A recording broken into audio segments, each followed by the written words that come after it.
Merhaba herkese. Bugün 15 Haziran 2024. Ben Olgun Ravi. Spor haberleriyle birlikteyiz.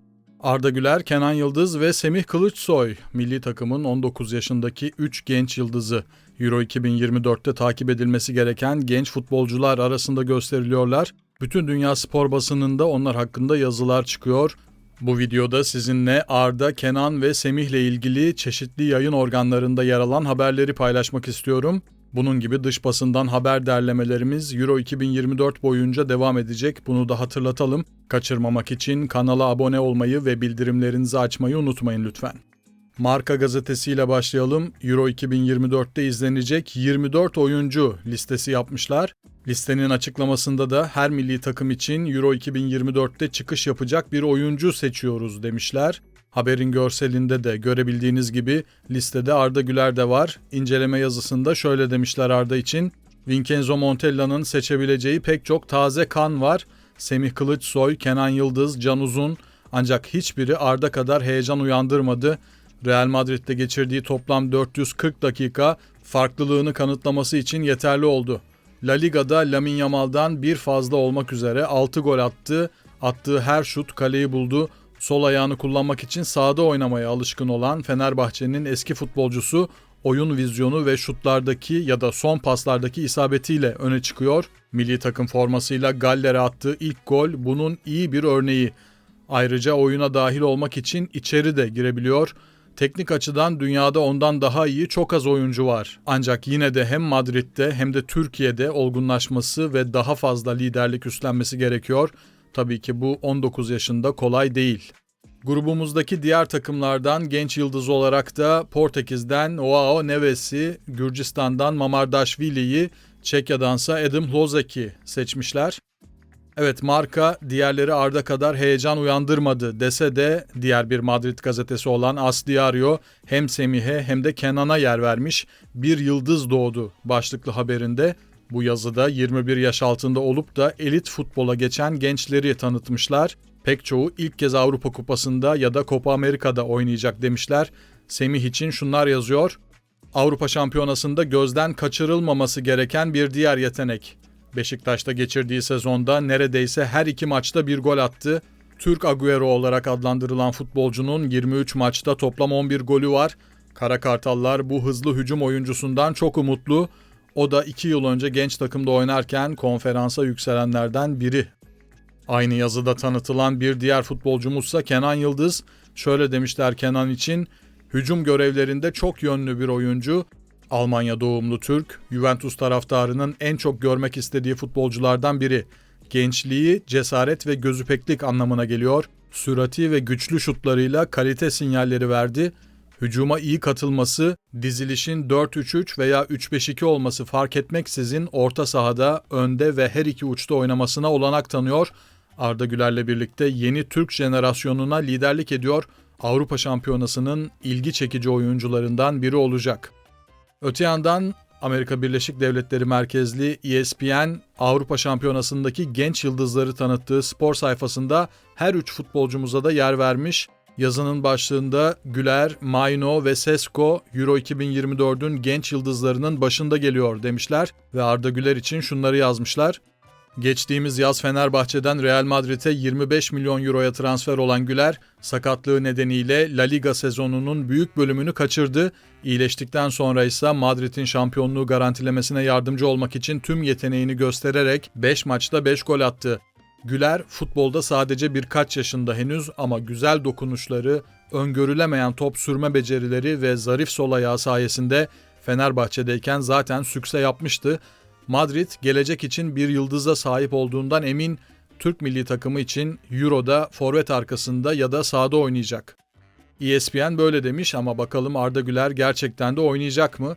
Gerçi İrfan Can'ın sakatlığından sonra artık Montella'nın Arda Güler'le başlamaktan başka pek çaresi de yok gibi görünüyor zaten. Semih içinse şunları yazmışlar: Bu sezon Türkiye Ligi'nin çıkış yapan oyuncusu olan Kılıçsoy, Beşiktaş formasıyla 20 lig maçında 11 golü var. Her iki ayağını da kullanan hızlı bir forvet, topla çok etkili ve set noktasından markajcılarını geçmekte çok becerikli. Türk milli takımı için ilk maçını turnuvadan önce oynadı. Yani ilk tercih olmayacak ancak yedek kulübesinde harika bir seçenek. Ve son olarak Kenan için yazdıklarına bakalım. 2022'de Bayern Münih'ten ayrıldıktan sonra geçen sezon Juventus Akademisi'nden terfi eden Alman harika çocuk A takımda hemen iz bıraktı diye başlamışlar yazıya. Yani Türk milli takımında oynadığını yazdıkları bir futbolcudan hala Alman diye söz etmelerinde bence art niyet var. Mesut ya da İlkay için Türk yazıyorlar mı acaba? Bunu araştırmak lazım. Devam edelim. Oyun tarzı, topla ileriye çıkma becerisi ve yaratıcılığıyla dikkat çeken oyuncu savunma sorumluluğundan da kaçınmıyor.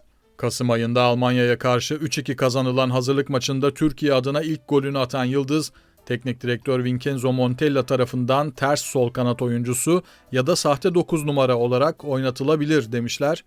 Arjantin'in spor gazetesi Ole de Kenan'a yer vermiş. Euro 2024 turnuvaya damgasını vurabilecek genç oyuncular başlıklı haberde şöyle yazmışlar. Vincenzo Montella'nın çalıştırdığı Türkiye'nin kadrosunda yer alan 19 yaşındaki forvet oyuncusu driplingleri ve güçlü bitiriciliğiyle dikkat çekiyor. Milli takımda 11'de oynadığı ilk maçında ki Kasım ayında oynanan ve 3-2 Türklerin lehine sonuçlanan bir hazırlık maçıydı bu. Almanya'ya karşı bir gol attı. Bir ay sonra da Juventus formasıyla ilk maçında golünü attı demişler ve Kenan'ın 2023 sonunda Juventus'un A takımına yükseldiğini de eklemişler. Gördüğünüz gibi gençlerimizin şöhreti artık Latin Amerika'ya kadar uzanmış.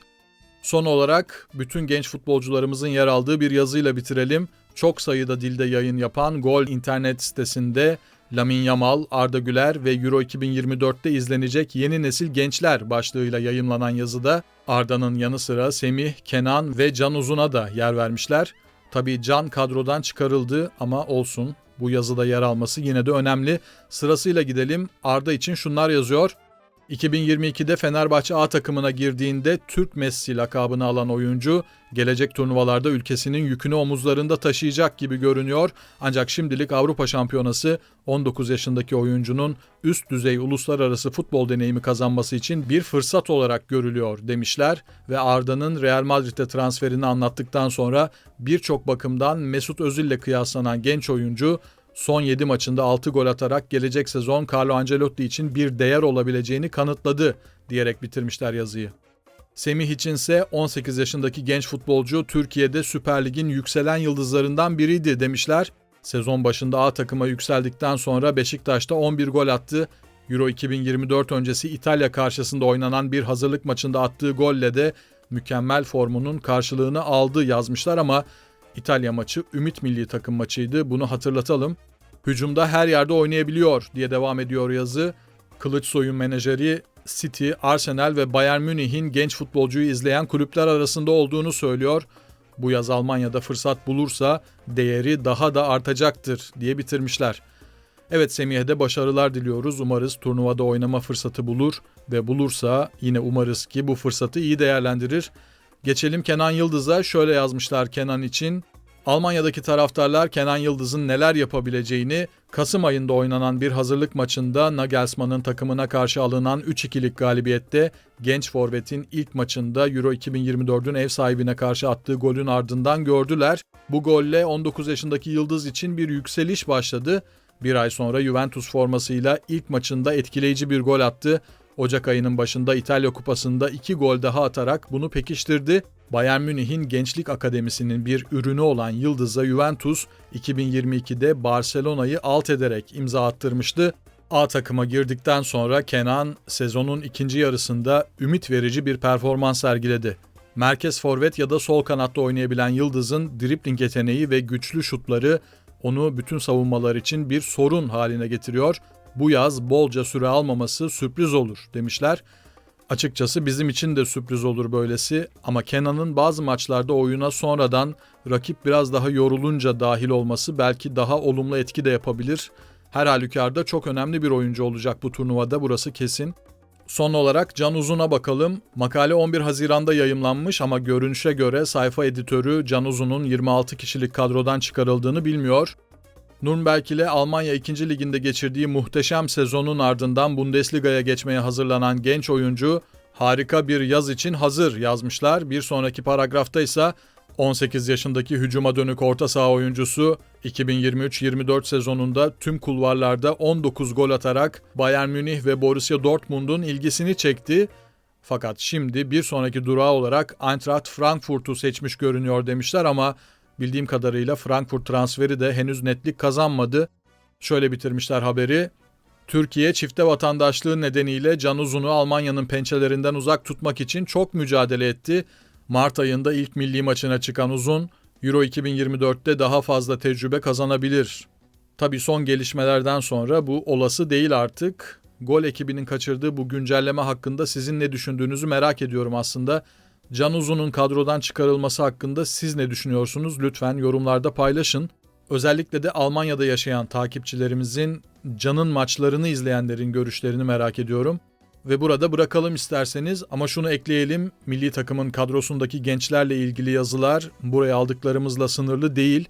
Pek çok haber sitesinde ve futbol blogunda isimleri geçiyor ama ne yazık ki bizim süremiz sınırlı. Bu nedenle bütün yazılara yer veremiyoruz. Zaten 3 aşağı 5 yukarı aynı şeyleri söylüyorlar bu aşamada. Fakat turnuva boyunca ve turnuvadan sonra gerek futbolcularımızla gerekse milli takımla ilgili çıkan haberlerin derlemelerini yine burada bulabilirsiniz.